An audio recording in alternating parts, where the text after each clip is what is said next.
Découvrez en avant-première le nouveau service d'InfoLive TV. Recevez gratuitement chaque jour, en vidéo, les informations d'Israël et du Proche-Orient sur votre mobile. Pour vous abonner, entrez sur notre site www.infolive.tv et cliquez sur la bannière Service téléphone mobile. Vous êtes sur InfoLive TV, merci de nous retrouver pour ce flash d'information.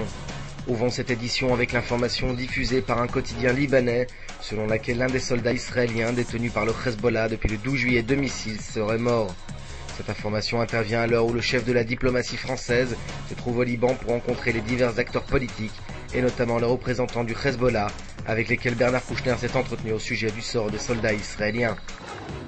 Et puis les États-Unis s'apprêteraient à conclure une transaction d'armes avec l'Arabie Saoudite pour 20 milliards de dollars. Selon le New York Times, cette vente suscite des inquiétudes en Israël et parmi les partisans de l'État hébreu aux États-Unis. Washington devrait fournir à Riyad des bombes guidées par satellite, des bâtiments navals dernier cri et particulièrement moderniser les avions de chasse de l'armée saoudienne. Le chef du Hezbollah, Hassan Nasrallah, a affirmé samedi que la seconde guerre du Liban s'était soldée par l'échec du projet d'un nouvel ordre américain au Proche-Orient, dans un discours transmis sur un écran géant installé à Binjbel, dans le sud du Liban. Nasrallah, qui vit dans la clandestinité depuis la guerre de l'été 2006, a estimé que la victoire du Hezbollah avait eu un effet contraire aux objectifs américains et israéliens, qui ont dû subir les retombées de leurs échecs. Fin de citation.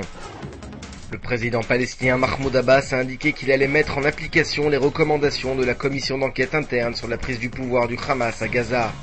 Cette commission a notamment recommandé de limoger une soixantaine de responsables palestiniens, pour la plupart appartenant aux services de sécurité, ayant négligé leurs fonctions. Le rapport confirme de plus que le Hamas a infiltré les services de sécurité de l'autorité palestinienne dans le but d'assassiner le président palestinien. En Israël, on fêtera ce soir l'amour, Tou B'Av, l'équivalent hébraïque de la Saint-Valentin, se déroulera ce soir partout en Israël. Des petits concerts sont organisés un peu partout à travers le pays pour la joie des plus jeunes et des moins jeunes. Et puis un mot d'économie avant de refermer cette édition. Les places boursières mondiales sont en berne, rue Ahad, les choses ne vont guère mieux. La bourse de Tel Aviv a en effet enregistré une chute importante avant le week-end, alors que le dollar s'est changé à plus de 4,32 shekels vendredi, soit un point de plus que jeudi. Aujourd'hui, le monde entier parle d'Israël.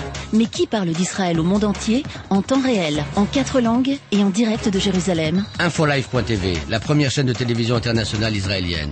24 heures sur 24, 7 jours sur 7, suivez de l'intérieur l'actualité d'Israël et du Moyen-Orient. Des reportages, des interviews, un grand journal et des flash infos en images dès que l'actualité l'exige. InfoLive.tv, votre regard direct et vrai sur l'actualité d'Israël. Retrouvez InfoLive sur internet www.infolive.tv.